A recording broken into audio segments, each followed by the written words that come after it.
Okay. You're finished, Mayo. Don't you do it! Don't you do it! Dropped on request. I got nowhere else to go! I got nowhere else to go! I got nowhere else to go. I got nothing. Welcome back to Tying That Guy.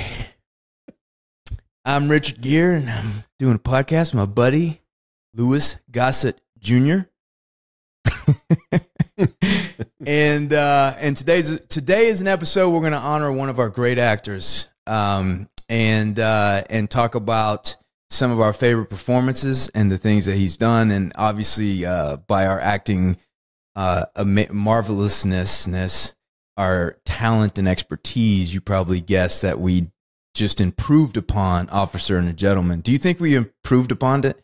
Like, if we did that scene, would we have gotten the parts in that movie? I mean, I think we definitely would have gotten the Oscar. Can you get, okay, that makes sense. Like if they've never given it an Oscar for like doing a reading for a part, they would invent that category to give it to us. Right. And we should mention the reason we're doing this, because we recently lost Louis Gossett Jr. He died a short while ago, and he was a guy who was in a lot of important movies to Wes and I as kids. He was a big face in the 80s and 90s, and a lot of stuff we care about. So we just thought we would give him a shout out. And he's just a hot shit actor. If you go through his filmography, there's so many movies where it's like, you're just on Louis Gossett Jr.'s shoulders. That movie his performance is why that movie's even in existence. Yeah. Iron Eagle. Eagle. He was often a better actor than the movie he was in. Right. And for me, and I'm just going to kick it right off. Well, when was the first time you saw him and were aware of him? I mean, I'd seen him in a lot of stuff. Right. But the first time I really became aware of what a talent he was. Did you see Roots? I did. Yeah, as a kid. It was like the biggest thing on TV for like a week. Right. When I was a kid. Right. No, the first time I really became aware of him was Enemy Mine. Yeah.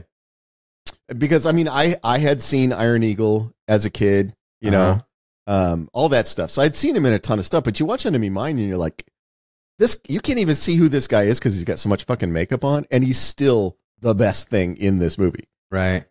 And so that was my first time too, Enemy Mine. I remember the video store. I can still see the video cover. I remember renting that movie, watching that, and fucking loving it. It was such a bizarre, weird movie. When you're a kid and you see, the word enemies in it, and it has the sci-fi cover. It's got an alien. Yeah, with an alien, it's in that genre, and you're like, oh, there's going to be fighting and killing and fucking spaceships and lasers. And you look, and it's really just a drama about two people learning to love each other and get along with each other. Yep. And for whatever reason, though, it fucking worked for me. I love that movie. It's so weird and bizarre. It was in the HBO rotation, and every time that movie came on, when I would watch it. But I thought he was phenomenal, but because of the makeup, I didn't know who he was. And I remember finding out later, this was before YouTube and IMDb and all those things. You would watch movies for years and not know who somebody was, and you could live with it. I remember, like, you could live with it and be like, we lived with not knowing a lot of stuff back then. Yeah. Whoever that guy is, I think he's a guy, but he can also have babies, and, anyway.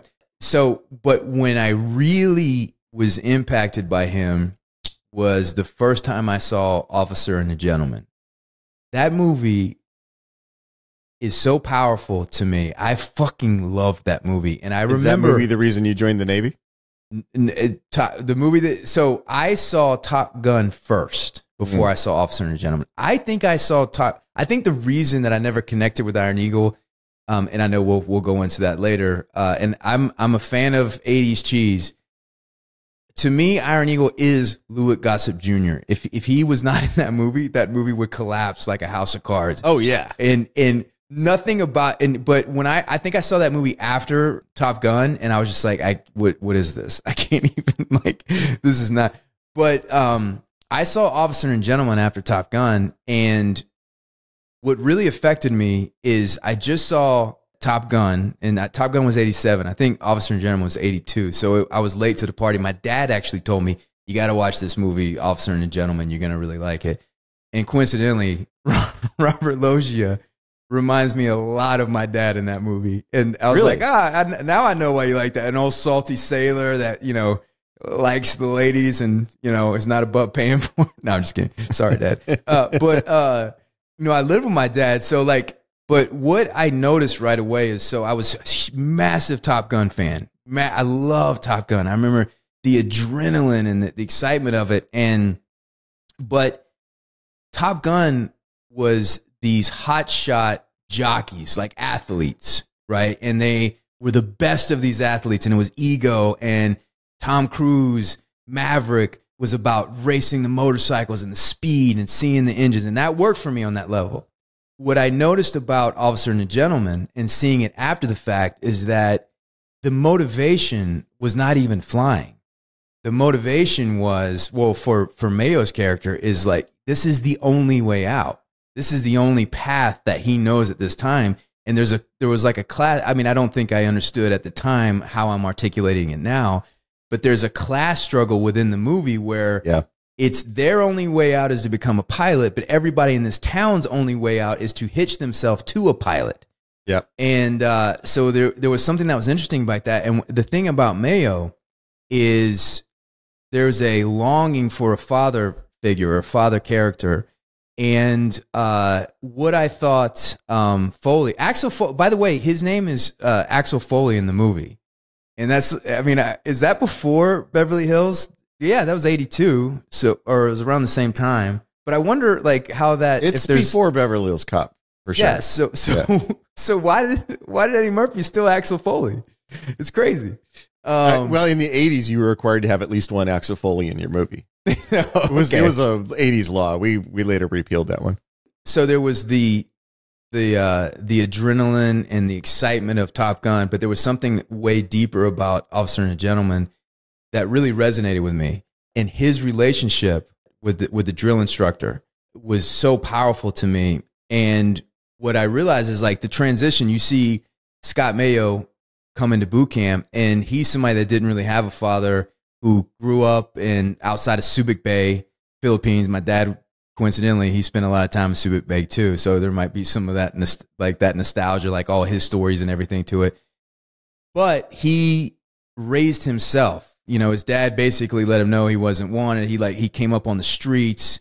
And so when they were infused into the boot camp, it's the first time, like, seeing, like, I mean, I've seen, you know, at this point, I've seen Full Metal Jacket. I've seen a lot of boot camp scenes.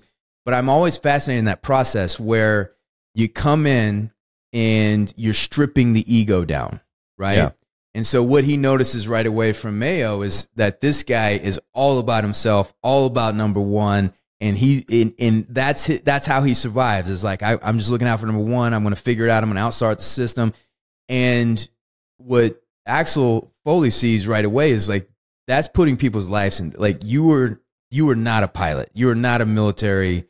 You are somebody that I'm going to break and drum out of this fucking thing, because your attitude will get people killed.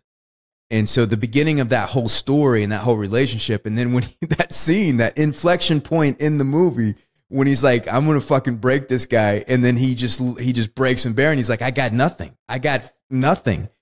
And so there's an empathy that Foley's character has from that moment, where it kind of breaks in a way where you realize that this guy really cares about these people that he's bringing up. And what he's really trying to do is get them in a place mentally and physically, in a maturity where they're not going to kill each other. I think that is, I mean, not to go way, way, way off topic, but I think that is consistent that drill instructors are like the meanest people you will meet in your life. Right. When you're a boot, right? Right. But I think all of them share this idea that the better they do their job, the fewer people die. Yeah. And there's a direct translation to that. The better they are, the fewer people die. So there's that Powerful motivation. Yeah, so I think that motivation is both accurate to real life and accurate to his character in the movie. Right. That I think that is his motivation. Is I think you're a selfish guy who's only seeing this as a way to advance himself, and if I put you through this program, somebody will pay the price for that. And I don't want to be the guy who let you through. Yeah. So yeah, and I'm gonna have to. It's life or death for me to break you. Yep. And his performance was so powerful, like the strength, and then really the vulnerability and the tenderness after really, the empathy that he finds. He could play a scary guy because when he's the drill sergeant here, he's a scary guy. He's so good. Yeah. I've always been interested in philosophy, and I'm really interested in Eastern philosophy. And so when I boot camp, to me, it's like it's a great demonstration of the ego and how the ego can be corrosive. But this, I think, was a very focused character study on one guy going through that process. And there is a cycle of a type of masculinity that his father was passing down to him. And Axel Foley came in and changed that direction. And at the end, when he finally made it, when Mayo made it, and he's sitting there and he's talking to Gossett Jr. and he's saying, "I couldn't have done this without you." Basically, I went through a transition. I am a different person, and you made that possible. You showed me a different way. I'm a different man than I'm no longer on the path of my father. I'm on the path that you created for me. And so there's a father-son relationship that I thought was so powerful. And it was so much deeper and so much more meaningful than one of my favorite movies of all time, Top Gun. So it was like a different version of that. Cause you get your mouth all ready for Kool-Aid when you're like, oh wait, they're going to be pilots. It's going to be fucking boot camp. So Full Metal Jacket's one of my favorite movies. Top Gun's one of my favorite movies. And then you watch it and you're neither of those things. It's neither of those. And then you watch it and you're like, this is about class. This is about the ego. This is about toxic masculinity that's been passed down and, generational abuse. And then at the end, when he's like, "Get the fuck out of here, Foley," and then you're like, "What? Why is it so smoky in here, man? Like, is there pollen in the thing? What's going on? Why am I crying?" The emotional payoff just really hits. And to give credit, I mean, the reason we're doing this is because of the passing of Louis Gossett Jr. Now, Richard Gere, he was a rock star in the 80s and 90s, and there's a reason why. He's incredibly talented. He is. He's incredibly talented. He's incredibly charismatic. And this was Richard Gere's, I think, in some ways, his star-making turn. Obviously, he had done other stuff before this. American Gigolo was a big hit. So he had been in stuff where people knew who he was. But this, I think, is the one that established him as a legit movie star, I think. And so I don't want to take away from him. But the other side of that is Louis Gossett Jr.'s performance in this movie is, I think, at least equal to Gere's and maybe more the reason why this movie was such a big success. I agree with you 100%. I agree with you with Richard Gere. I think he's extremely talented. He's a star, and he's a really, really good actor. But I don't think Richard Gere would have popped the way that he did pop without without Alex Foley's performance. He needed something he needed a foil. He needed something that was as powerful as he was to contrast against. Yeah. It's a podcast that I like a lot called The Rewatchables. And they always say who won the movie at the end, basically like who had the biggest impact when you walk away. And it's no question that Lou had it for me. And so after I saw that movie, that's when I did like a deep dive and was like, oh my God, he was the fucking guy in Enemy Mine. He was so good in that, like a fucking phenomenal. Yeah. And then you track all the way down and he's like in Raisin in the Sun. And he was with Sidney Poitier and like holding his own with Sidney Poitier. And as an actor, like when you start studying acting, whenever you start watching these movies and you're like, Jesus Christ, like, usually when Sidney Poitier is on the screen, that's all you see. Yeah. But with Louis Gossett Jr., it's going back and forth. And I think he is up there. And, we always talk about Denzel Washington being one of our favorite actors. I think Louis Gossett Jr. is in there in that atmosphere of that time, I think that they had very different career paths, unfortunately. But talent-wise, I agree. and charisma and all of that. That fascinates me because you look at somebody like take a Jack Nicholson and you see the run that he had. Yeah. That's just unbelievable. Like we talk about Denzel Washington. If you go back and look at his filmography, the run that he had, Tom Cruise. And then you take somebody like Louis Gossett Jr. He's like, he's gifted. He's a hot shit actor. He won an Oscar for his role here.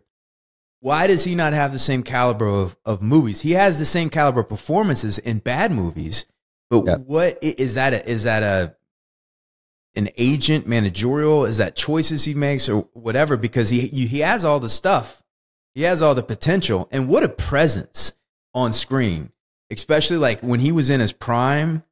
You know, especially like in Officer and Gentleman, like he is a force when he comes on. Yeah. And as established in Officer and a Gentleman, he's not afraid to kick you in the balls when he's down. Exactly. You don't want to mess with a man who'll kick you in the balls when he's down. Yeah. So, you know, that's a really special movie to me. That's an important movie to me. That's when I first really was like, who is this guy? And then I went through everything he's done up until that point, and I was blown away that he did Enemy Mine. And by the way, do you think, I mean, they were on that planet for a long time, right? Yeah.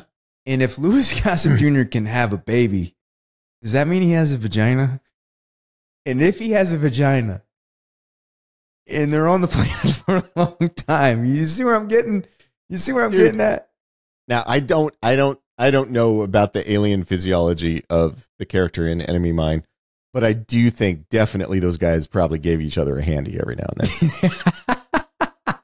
So Enemy Mine is a weird movie to me because I hate that movie. And the reason that I hate that movie is because I read the novella that the movie is actually based on. There's a novella, the title of the novella is Enemy Mine. And I had read that years before. And when I saw the announcement that they were making a movie out of it, I was so excited.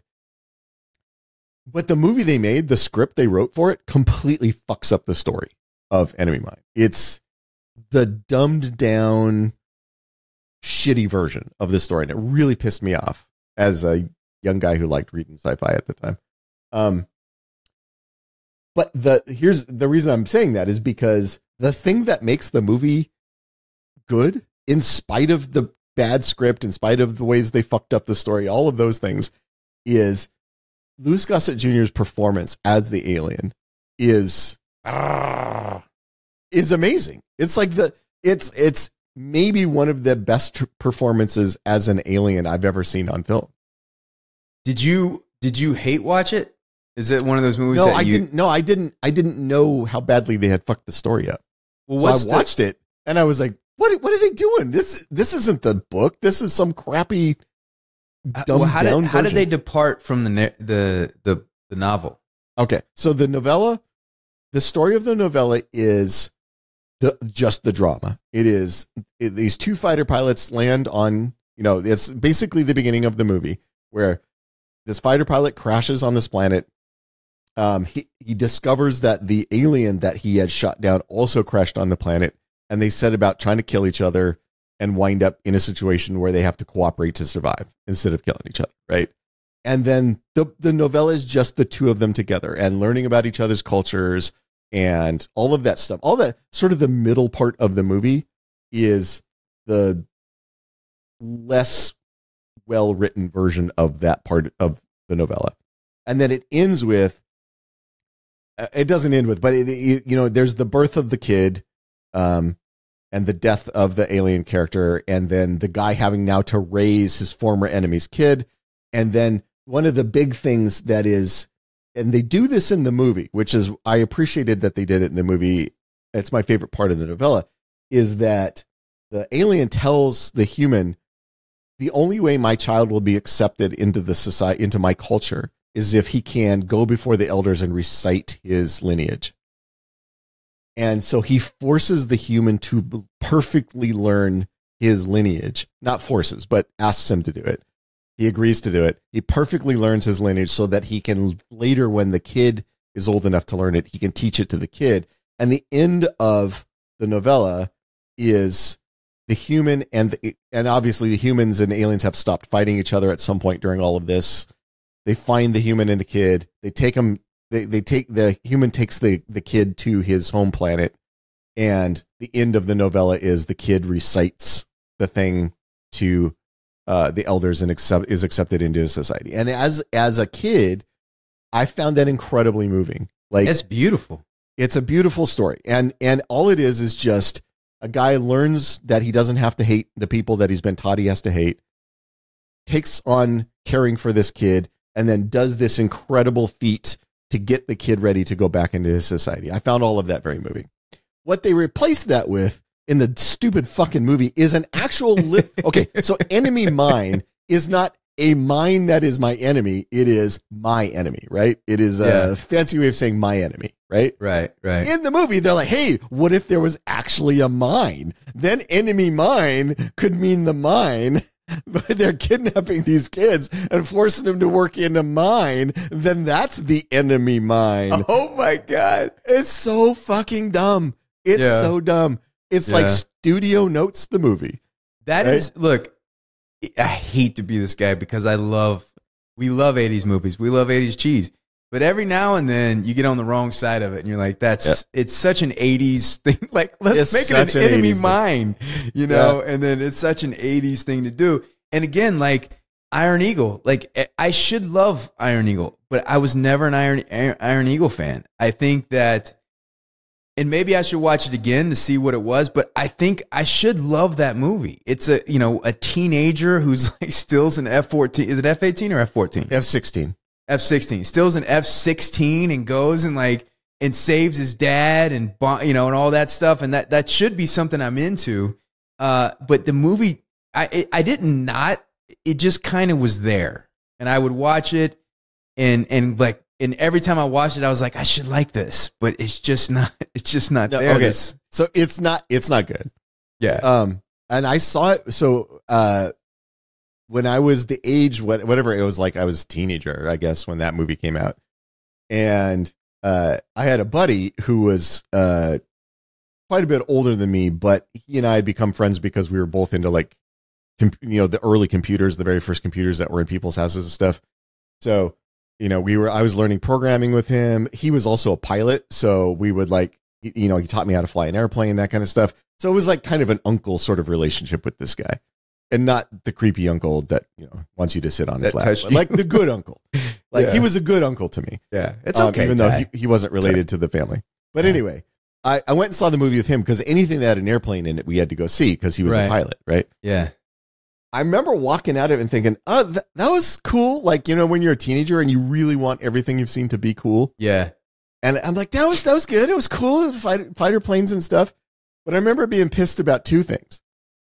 One, that's not an eagle. It's a falcon. It shouldn't have been Iron Eagle. It should have been Iron Falcon. That name is so bullshit. Funny. Yeah. So as a teacher, I remember thinking that. And then the second thing was, who is this idiot they got to play the main character? Because Louis Gossett Jr. is fantastic in the movie. Oh, the movie is him. The guy who's playing the teenager is so bad that the first thing they do in the second movie is kill him off in the first 3 seconds of the movie. He plays the cocky teenager, the cocky 80s teenager. Like, this amp goes to 11. He dialed it to like 14.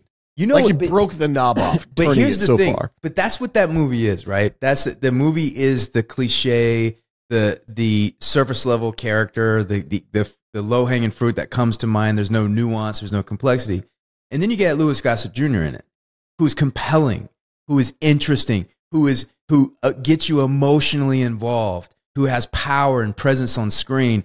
And it reminds me of, do you ever see like those celebrity football games where you have like a Joe Montana and you have a bunch of other actors like that are playing football with like Joe Montana and Jerry Rice? Right. And it's like, dipshit actors like, we're getting to run routes and catch balls from Jerry Rice. So that's the kind of the mentality is like, you got, Louis Gossett Jr. is like a Joe Montana, and then you got like just some dipshit actor that's like trying to catch passes from him. And it just doesn't go. It's just kind of like, okay, or some dipshit actors trying to cover Jerry Rice in a pattern. Right. Like and Jerry Rice is like having a conversation as he's like, you know, just schooling. He's drinking some Kool-Aid as he's running down the field. Yeah. Mm-hmm. So, you know, I think, you know, that's a testament to his power on screen is like, you can take a movie like that. And I should like Iron Eagle, and I was just never an Iron Eagle guy. But, the other thing, that second thing, I was going to say the second thing that pissed me off about that movie is whoever wrote that whatever Hollywood hack wrote that movie did not understand what the Hellfire missile was, because that's not what a Hellfire missile is. So you didn't have any issues with the story of a kid stealing an F-16. I was 14. I didn't know, I know, fucking but story. So your issues were like all this technical stuff. I was technical. Yeah, it was like, that's not an eagle, that's a falcon. And that's not what a Hellfire missile does. I was younger than you when I saw it, and I had no issues watching The Explorer and being like, oh, these guys created like this impenetrable bubble and they could take it up to space. And like, I am a easy like selling. And something about this kid stealing an F-16 and going to save it, I don't know. It's just the suspension of disbelief did not work for me. No, it's too unbelievable. It's too unbelievable. But were you a fan of The Color Purple when you first saw it growing up? The Spielberg Color Purple? I mean, it is a beautiful movie, and it's beautifully made. It's a fantastic movie. I found it very uncomfortable when I saw it as a kid. Like, it was really uncomfortable, and probably uncomfortable for all the right reasons. Like, it should have been uncomfortable for me. But yeah, because of the discomfort I felt watching it as a kid, it's not a movie that I revisit. I probably should. I should watch it again just to see how my old guy version of watching it compares to my young guy version of watching it. Well, I agree it was an uncomfortable movie, but it has a powerful redemption catharsis at the end that really makes it all worth it. But I prefaced that by saying it's a beautiful movie. I totally understand what you're saying. But there's a new version of a new take on The Color Purple, and Louis Gossett Jr. plays that would have been the father of Danny Glover's character in the first one. Yeah. And he's so good in this part that a lot of and maybe because I was too young when I saw it, but what I really picked up on is that this is generational abuse that he instilled in his son to treat women this way, to have this aggression and this force, and you take it if you want it, and don't let your woman stand up and talk. You know, at the end when they had that confrontation at the table, and he's like, "You gonna let your woman talk like that?" You know, and everything, and then she goes at him, and then Danny Glover's character at the end has that redemption or that understanding of like breaking from the abuse and breaking that cycle and allowing and supporting her. I didn't get all of those dots until I saw Louis Gossett Jr. play that part, and he's so good in it, and it's so powerful. Which the original actor, I'm drawing a blank on his name, was really great in it, but there's just another level. So that's what a great actor can do. I would guess, I'm sure that is both true and also something you notice more now. Of course. Yeah. Like, I didn't notice that as a kid, but when I saw it recently. Is there any other honorable mentions we want to talk about? So are we doing what are we doing? Are we doing a top 5, or are we just we're doing a top 5. And for me, firmly at the top is Officer and Gentleman. I don't think there's any question on that. Right. We're talking top 5 Louis Gossett Jr. Performances or movies? Performances. Okay. I mean, there's no question that Officer and a Gentleman goes to the top of the list. Right. He's so good in it. I think we both agree that Enemy Mine's number 2 because his performances. His performance is amazing. And he was dressed like a fucking alien with scales on his face, and he was the most compelling thing in the movie. And I like Dennis Quaid. So this as an actor, right? Anytime they take away, so your face is the tool that you tell stories with when you're an actor, right? Right. Your physicality. Yeah. And when they take away parts of you that you would normally emote with, it presents an interesting challenge for actors. Right. And his face is covered in shit that takes away some of the most important tools an actor has to get across the storytelling.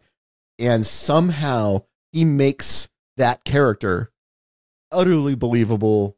You you understand him emotionally. You understand who he is as a being, in spite of having like probably half an inch or an inch of makeup caked all over his face and blocking most of his face. It's a amazing physical performance. So yeah, I would go with that one. Did you ever see? If you haven't seen it, I don't think it counts. Did you ever see the Sidney Poitier's Raisin in the Sun? Yeah. So I think that's got to be number 3. I mean, it's a classic for a reason.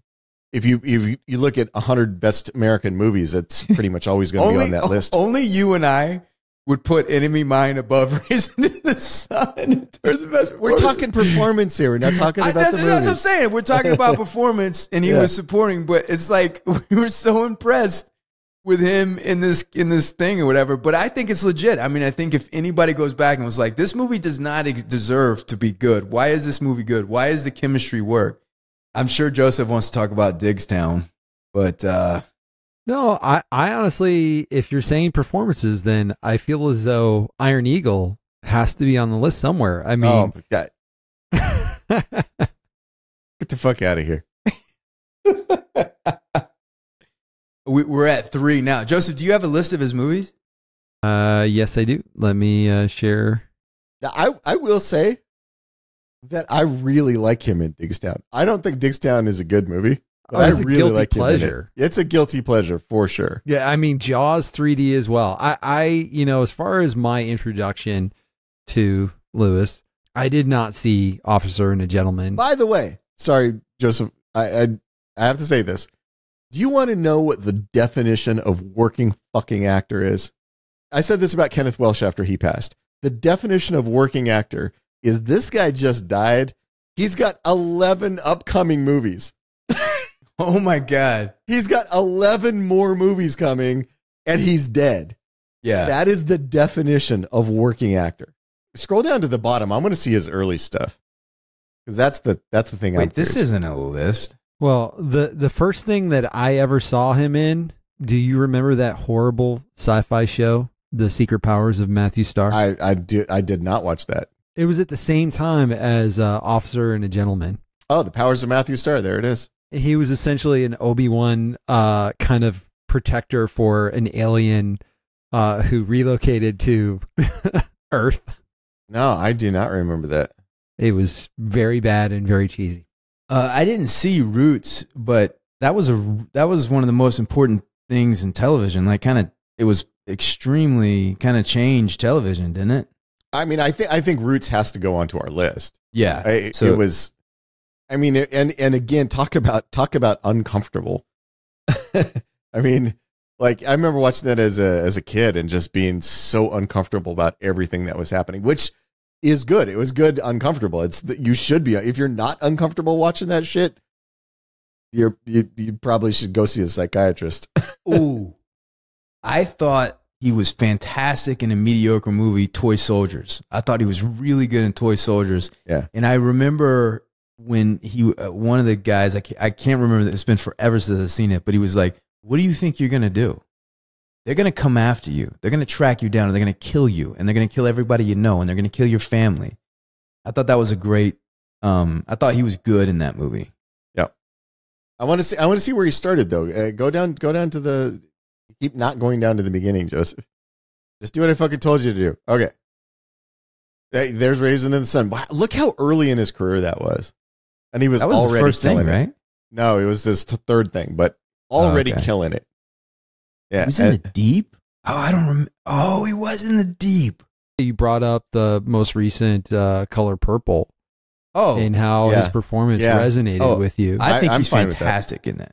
Yeah, I think he's fantastic. But the Deep intrigues me because I know he's in there, and I really liked the Deep, but I can't remember exactly. So yeah, I would do the latest thing of The Color Purple. Yeah, agreed. Thank you guys for hanging out. Thank you to Louis Gossett Jr. for being one of the greatest actors that's ever lived. And I've enjoyed your work. Ty's enjoyed your work, and this was a great podcast to honor you and to say thank you for all that you've done. I would say that this is a pretty mediocre podcast, but we're still honoring Louis Gossett Jr. Did I say it was a great podcast? You did. Yeah. Well, I mean, we have won the podcast Oscar for things or whatever, but you know, I'm glad you clarified that, because actually, if it is a mediocre podcast, then that means we've raised the bar. We've raised the bar. We've achieved mediocrity. Mediocrity is our gold standard, and that's what we're here for. Say goodbye, Ty. Goodbye, Ty.